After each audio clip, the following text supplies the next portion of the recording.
बगैर किसी ताहीर के वक्त के दामन में गुंजाइश नहीं, आप मुतमिस हूँ हमारी अंजुमन के क़िबला मोहतरम मौलाना सैयद इबरार हुसैन नकवी साहब के वो मिंबर फरोज हूँ और अपने मखसूस अंदाज में आज की इस मजलिस-ए-आज़ा के हवाले से अपना नजराना यकीन पेश करें। बराबर सलाम।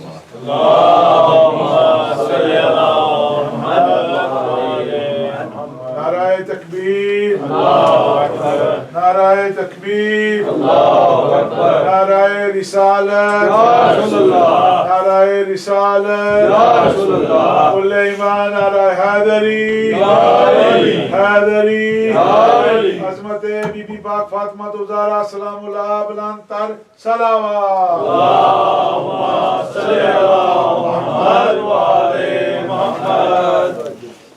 Coming out together for the marhoomin that have passed away, that are helping Anjuman, Ghulaman-e-Aulad-e-Zahra, all the helpers, especially Saeed Raza Sahab's marhoom and MAGHFOOR walad, Syed Wilayat Hussain Shah Sahab, together coming up Surah Al-Fatiha.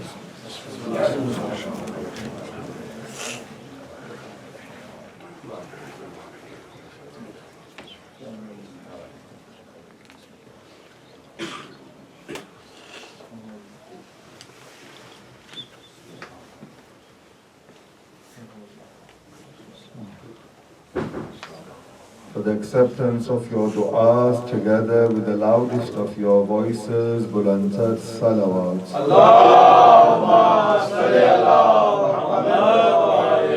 For the forgiveness of your sins and the sins of your marhoomin, can we have a loud salawat?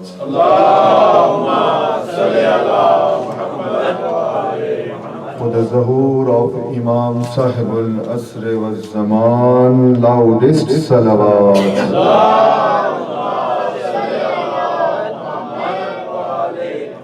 أعوذ بالله من الشيطان الرجيم. بسم الله الرحمن الرحيم. الحمد لله رب العالمين. الصلاة والسلام على أهله الطيبين الطاهرين المعصومين المنتجبين. الحمد لله الذي جعلنا من المتمسكين بولاية أمير المؤمنين أعني أبي القاسم محمد.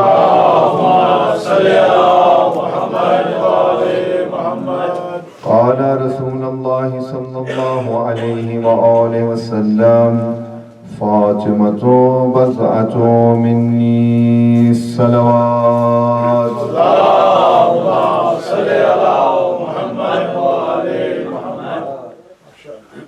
In a person's life, every single minute, every single second that he spends on this earth should be solely for the pleasure of Allah.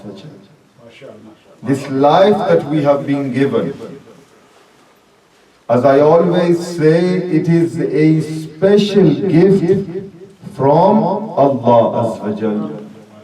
Every single person, no matter what your age, no matter what you do, your profession in life, every single action that you do in your life should be only for the pleasure of Allah. And if we look at the lives of Aimma alayhi salatu wasalam, they have taught us that every single word that we utter from our mouth should be only for the pleasure of Allah. Actions are for Allah. Every single sentence that comes out of this mouth should be for the pleasure of Allah. These majalis that we attend, especially these Ayaam, they are known as Ayaam-e-Fatimiyya. They are linked with that pious Lady of Heaven, Sayyida Tahira, Siddiqatul Kubra, Batul-e-Azra, Hazrat-e-Fatimiyya Zahra, Salamullah alayha. Together, loudest salawat please. These days and nights are linked with Fatimiyya Zahra. That Fatimiyya Zahra, who is the blessed daughter of Khatamul Anbiya. And that Prophet, he is a mercy for mankind. He is a mercy for all of the worlds, not just this world, but he is a mercy for all of the worlds. And Sayyida, what is the fazilat of Fatimiyya Zahra, you ask? Sayyida is a rahmat for that person who is a rahmatul lil alameen. Sayyida is a mercy for that person who himself is a mercy for the world. The life of Sayyida Fatimiyya Zahra shows us how to live a life as a daughter. The life of Fatimiyya Zahra Salamullah alayha shows us how to live a life as a wife. The life of Fatimiyya Zahra Salamullah alayha shows us how to be the perfect mother.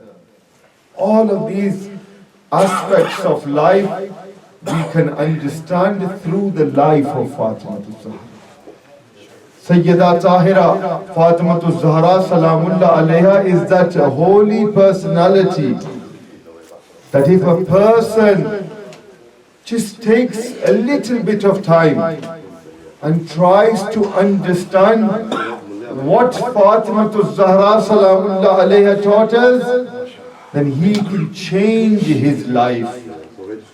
There are many lessons that we can take from the life of Fatimiyya Zahra. Many lessons, but just a few so that the youth and the youngsters can understand what is the purpose of Ayaam-e-Fatimiyya.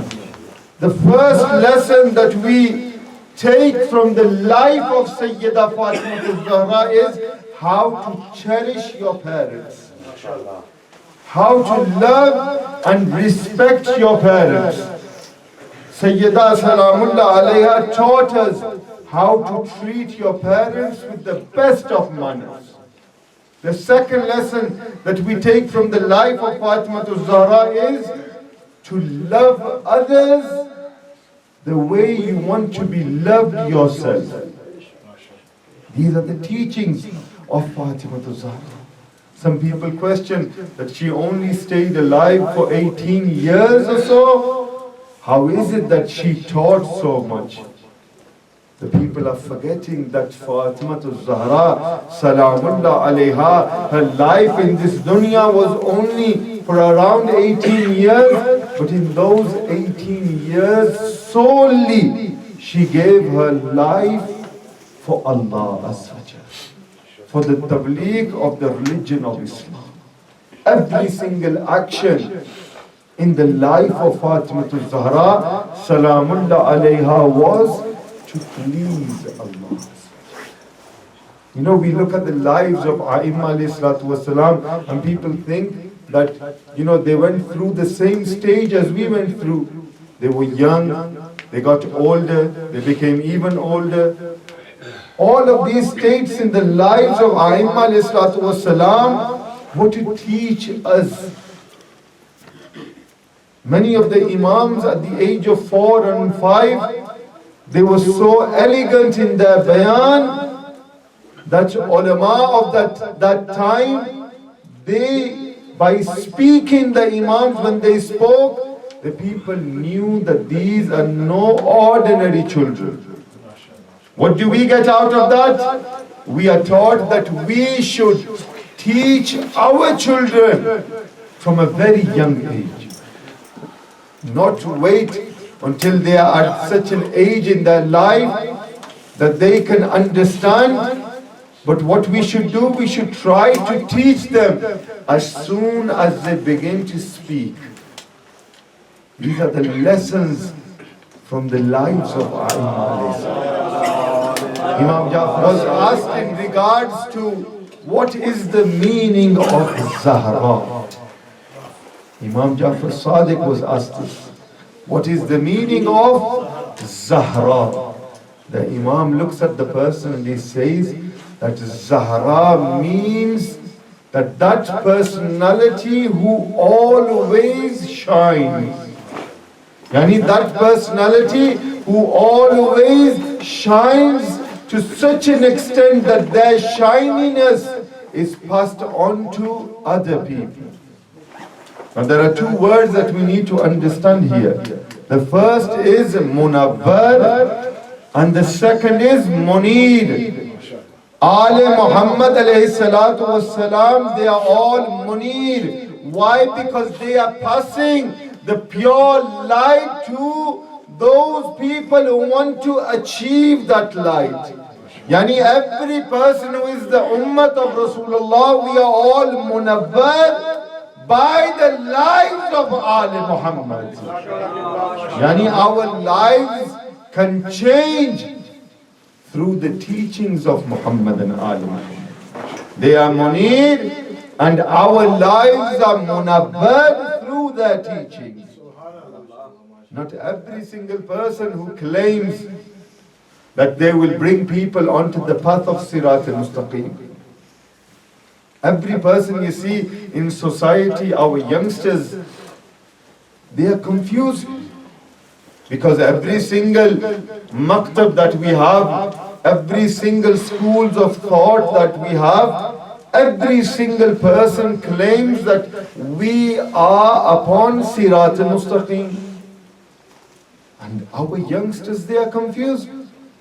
Because when they go to school, when they are with their mates, who majority of them are from Ahl Sunnah. The Ahl Sunnah claim that we are on Sirat al-Mustaqim. The Ahl Tashayyu claim that they are also on Sirat al-Mustaqim. Which direction do our youngsters need to change or turn to? The answer is simple. Imam Jafar Sadiq alayhi salatu wasalam, when he was narrating that the meaning of Zahra is a pure, shiny light from Allah Azza wa Jal. Now we have all heard that Allah Azza wa Jal is surrounded by many veils. And one of the titles of Fatimatu Zahra is Hijab Allah. The title of Fatimatu Zahra, she is the veil of Allah Azza wa Jal. You might question, what is it that makes Fatimatu Zahra Hijab Allah? The answer is simple. Through the 18 years of Sayyidah Fatimatu Zahra, every single person that turned towards the door of Fatimatu Zahra knew by looking at their lives that these are not normal people, but they are Hujjatullah. They are the conditions of Allah, the signs of Allah on this dunya. Every single life of our Imams shows us and moves us towards Allah. Sayyida Fatimatu Zahra Salamullah alayha says, can we have a loud salawat please? She says, and she is teaching our children, she says that there are 4 characteristics that Sayyida says that I like in children. Now this is a message for the youth. Youngsters, Sayyida is giving a message for you. She says that there are 4 characteristics that I like in children. The first is that when they cry, their heart is pure and their heart is soft. Children, when they cry, They cry because their hearts are soft. Imam Ali on this says that that person who constantly cries not for his worldly affairs, but he cries that Allah forgives him. Imam Ali says that what does Allah do? Allah softens his heart. And when his heart is softened, he moves towards Allah. So Sayyidah says that I like children because their hearts are soft. You know, as you grow older, as you see the dunya, remember one thing, always keep your heart pure. If you befriend someone, do it for Allah. If you make friends with someone, do it for Muhammad and Ali Muhammad alayhi salatu wasalam. The second thing is, Sayyidah says that I like that when children play with sand and mud, because they understand deep inside that this is that reality that we will return to. As you get older, when you get mud and sand on your clothes, what is the first thing that you do? You go change your clothes. You make sure you have a shower and you remove that. But Sayyidah says that the heart of children is pure, and when mud gets onto them, they ignore it. Why? Because they know deep inside that this is that reality that we will return to. As we get older, we forget that one day we are going to die.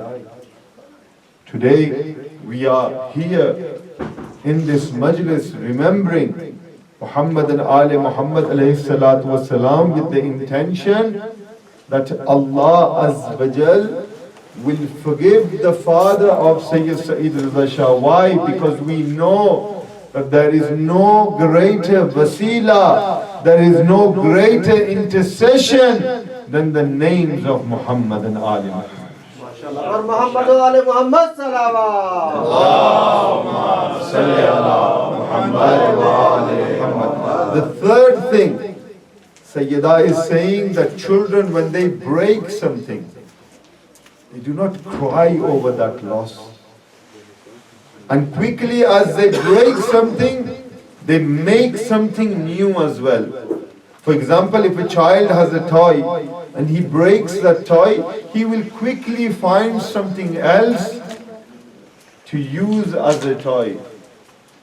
What is Sayyidah trying to explain? That do not get attached to this materialistic world. Do not attach yourself. People attach themselves to houses. People attach themselves to cars. People attach themselves to money.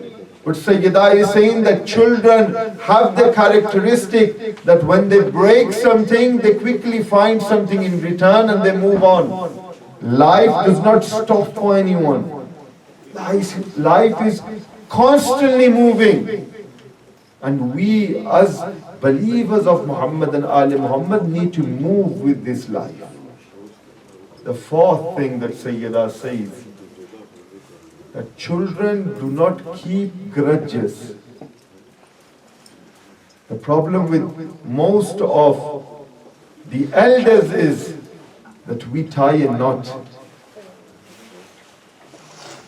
Majlis, wherever it is solely for the pleasure of Muhammad and Ali Muhammad. But what do we see in our society? That people only attend majlis if there is someone famous reciting. Or they attend majlis if someone attended their majlis. These are not the characteristics of mu'min. Farsh-e-Aza, wherever the zikr of Muhammad and Ali Muhammad is taking place. As Zakir Israr Ali Hadri was saying that wherever the zikr of Aimma is taking place, they come themselves. They do not look at the fact that today the majlis is organized by so and so. Wherever the zikr of Ali Muhammad takes place, Aimma come themselves. Children do not keep grudges because their hearts are pure. If they forgive someone, they forgive someone. As they say in the English, they say forgive and forget. But unfortunately, why is it that we are not moving forward? Because we do forgive, but we don't forget.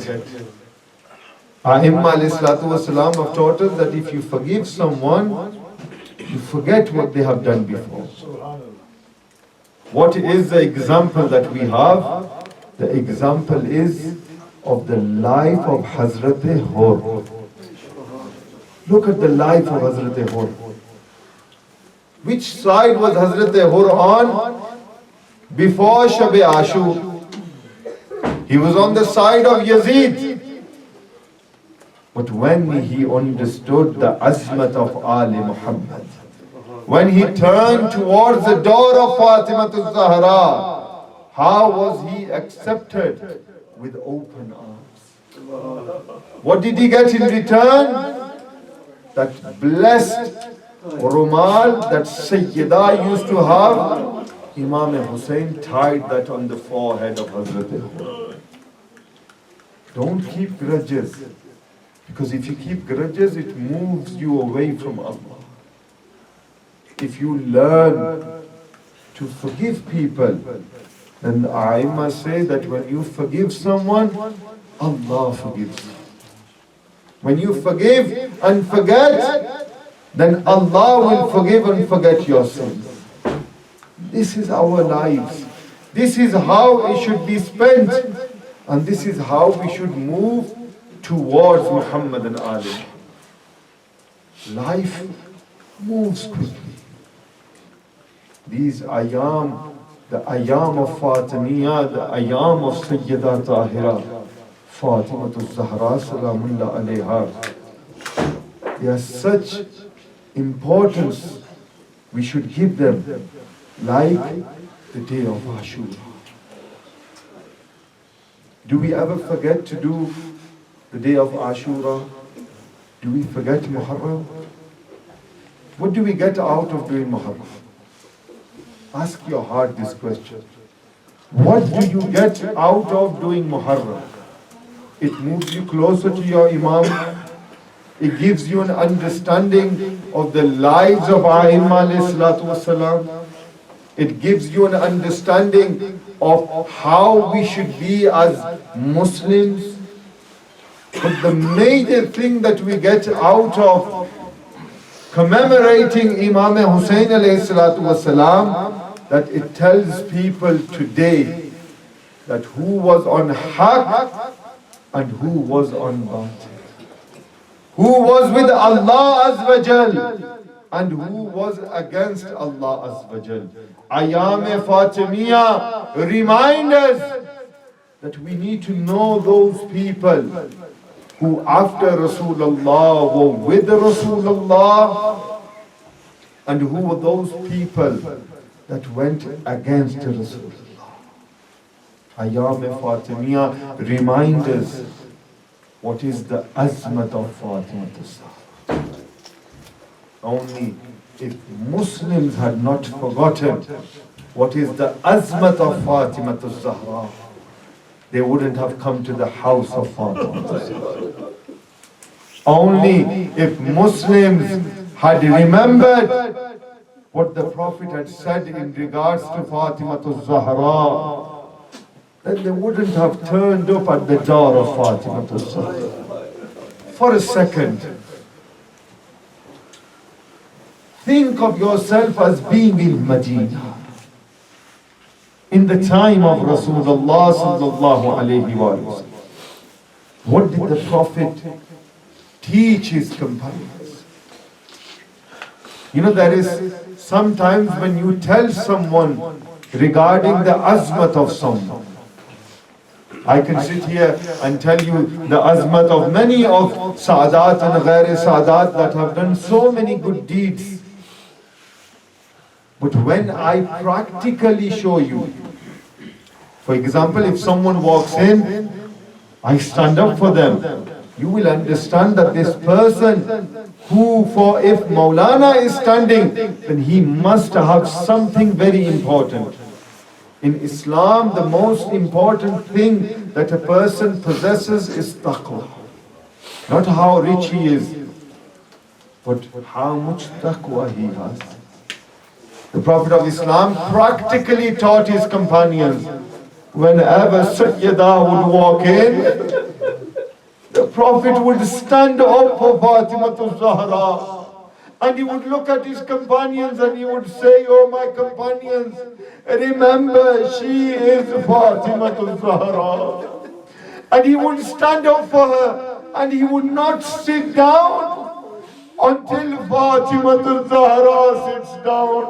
And when Fatima Zahra would sit down, the Prophet would look at his companions and again he would say, "Oh my companions, look, this is Fatima Zahra." What did these people do after Rasulullah? The reason why we commemorate Ayaam-e-Fatimiyya, the reason why we cry for Fatima Zahra is that personality for whom the Prophet of Islam would stand for 4 hours. He was standing in the darbar and no one said, "Oh Fatima Zahra, you are tired, sit down." But one after the other, they started to question Fatima Zahra. They would say, "What daleel do you have?" They would say, "What witnesses do you have?" Fatima Zahra would put her hands on her sons and would say, "I have no bigger witnesses than Hassan and Hussain." The reason why we cry for Fatima Zahra, that when Rasulullah taught his companions everything, the companions still refuse to understand the fazilat of Fatima. We get questioned, why is it that you say all of the companions? Not all of the companions. But my question to my brothers in Islam is, if everyone understood the azmat of Fatima Zahra, if everyone knew the fazilat of Fatima Zahra, why is it that they brought fire to the door of Fatima Zahra? Why is it that they burned the door of Fatima Zahra? Why is it that Fatima was standing behind the door and the door was burning? One person steps forward and he kicks the door falls on Fatima Zahra, who is the first person that Fatima calls. She says, "Ya Raza, Ya Rasulullah, come to my aid, look what your companions have done." The reason why we cry for Fatima Zahra, look at the ghurbat of Fatima Zahra. Imam Ali alayhi salatu wasalam used to leave his house. Look at the azmat of Amir al-Mu'mineen, Imam al-Muttaqeen. Look at the musibah of Amir al-Mu'mineen. I was reading a riwayat today and it made me cry so much. That person who was Imam al-Muttaqeen, he would leave his house in the morning and he would stand at the corner of the street and he would stand there with his back against the wall and he would cry. Someone came and said, "Ya Ali, why isn't it that you go and sit at home and cry?" He says, "I am waiting for someone to come to me and say, 'Where is Fatima Zahra?'" Amir al-Mu'mineen says, "I am waiting for the sun to go down so I can go to the grave of Fatima Zahra." The person says, "Mawla, why is it that you are waiting for the night to come?" Mawla cries and he says, "Zahra said to me, 'Ya Ali, come to my grave at night. I do not want those people to know where Zahra is buried.'" Alas, Molana will read the Masaib of Fatima Zahra, last words of the Musibah of Sayyidah. The final time came when Amir al-Mu'mineen is next to the grave, and Amir al-Mu'mineen looks towards the sky and he says, Ya Allah, give me strength so I can bury the daughter of Rasulullah. And there are two hands came over. They were the hands of Muhammad Mustafa. He says, Ya Ali, give me back my amanat. Amir al-Mu'mineen begins to cry.